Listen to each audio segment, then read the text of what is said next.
Unboxing করব কিছু electronics item. আমি আগেই কেটে দিয়েছিলাম।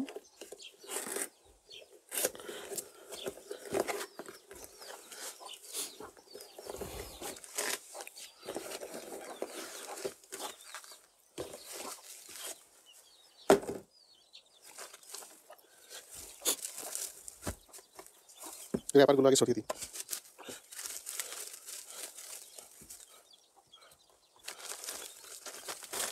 এগুলো সব প্রজেক্টের জন্য অর্ডার করা হয়েছিল। তো এগুলো দিয়ে যে প্রজেক্টগুলো তৈরি করব সেগুলো সব ভিডিওগুলো আসবে নেক্সট টাইমে। এই দুটো হচ্ছে ট্রান্সফরমার 12012 1 অ্যাম্পিয়ার। ওপেন করে নিই।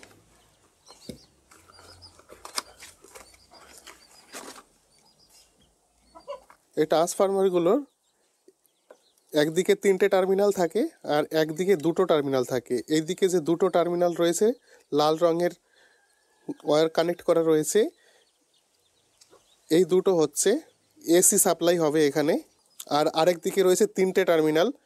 প্রথমে যেটা নীল ওয়্যার রয়েছে এটা হচ্ছে 12 ভোল্ট, মাঝখানেরটা হবে 0 ভোল্ট, আর তারপরেরটা হবে 12, মানে 12 আউটপুট হবে এটা। এই ট্রান্সফরমারগুলো ব্যবহার করে আমি এমার্জেন্সি লাইটের ব্যাটারি চার্জার বানাবো। সেই চার্জার বানানোর ভিডিও আমি আমার চ্যানেলে আপলোড করব, আপনারা দেখবেন। এটা হচ্ছে DSN VC 288 ভোল্ট মিটার। এই ভোল্ট মিটারটার সঙ্গে এরকম দুটো ক্যাবেল আসে কানেক্টর সহ। এই যে মোটা কেবিলটা দেখা যাচ্ছে লাল আর কালো রয়েছে, সেই অ্যাম্পিয়ার সেন্স করার জন্য। এই ভোল্ট মিটারে একটা মিটারেই ভোল্টেজ এবং কারেন্ট দুটোই দেখাবে। এখানে রেড, ব্ল্যাক আর ইয়েলো 3টে ক্যাবিল রয়েছে। এই দুটো হচ্ছে সাপ্লাই ভোল্টেজ।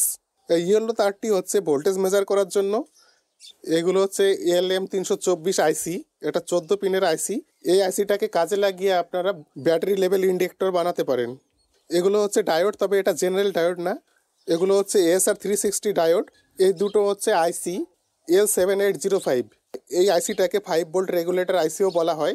এটার কাজ হচ্ছে, যদি মনে করুন আপনার 12 ভোল্ট সাপ্লাই রয়েছে, এই 12 ভোল্ট কানেকশনের সঙ্গে যদি আমি 12 ভোল্ট পাওয়ার সাপ্লাইয়ের সঙ্গে যদি এই আইসিটা জুড়ে দিই, তাহলে পরে আমি এর আউটপুটে আমি 5 ভোল্ট পাবো। এটা 5 ভোল্ট সবসময় রেগুলেট করবে, 5 ভোল্ট আপনাকে সাপ্লাই দেবে। এটা 5 ভোল্ট রেগুলেটর আইসিও বলা হয়। মিটার এর সঙ্গে নবও রয়েছে।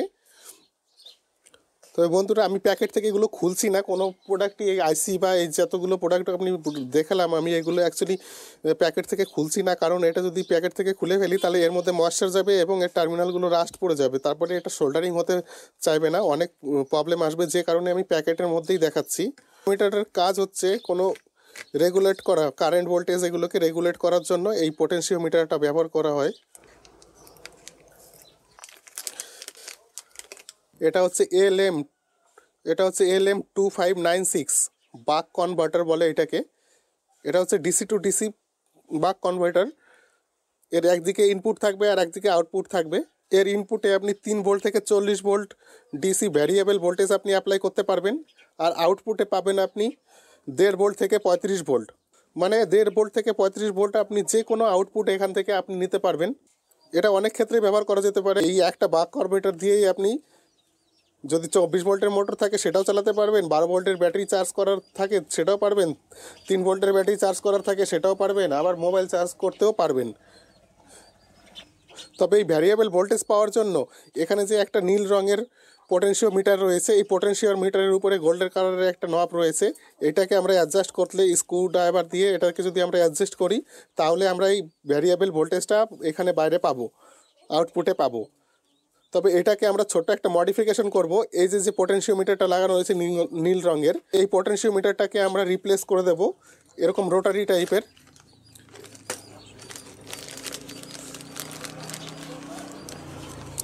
এরকম রোটারি টাইপের পোটেনশিওমিটারের সঙ্গে আমরা এটাকে রিপ্লেস করে দেব। তো সেটার জন্য একটা বড় ভিডিও আমি নেক্সট টাইমে নিয়ে আসবো, কী করে করতে হয় সম্পূর্ণ ফুল ভিডিও নিয়ে আসবো। আজকে শুধু জাস্ট ওভারভিউ দিলাম।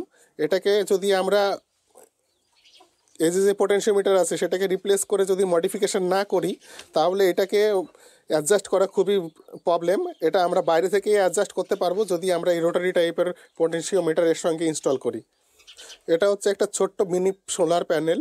এটা হচ্ছে 6 ভোল্ট আউটপুট পাবো এবং 70 মিলি অ্যাম্পিয়ার আমি কারেন্ট পাবো এটা থেকে। এখানে কিছু করতে হবে না, এখানে ডিসি আউটপুট, এটা আপনার ডিসি আউটপুট পাবেন, এখানে কোনো কিছু মডিফিকেশনের দরকার নেই, এটাতে আপনি ডাইরেক্ট আপনি ডিসি আউটপুট পাবেন। এটা এখানে মাইনাস, এখানে পজিটিভ রয়েছে।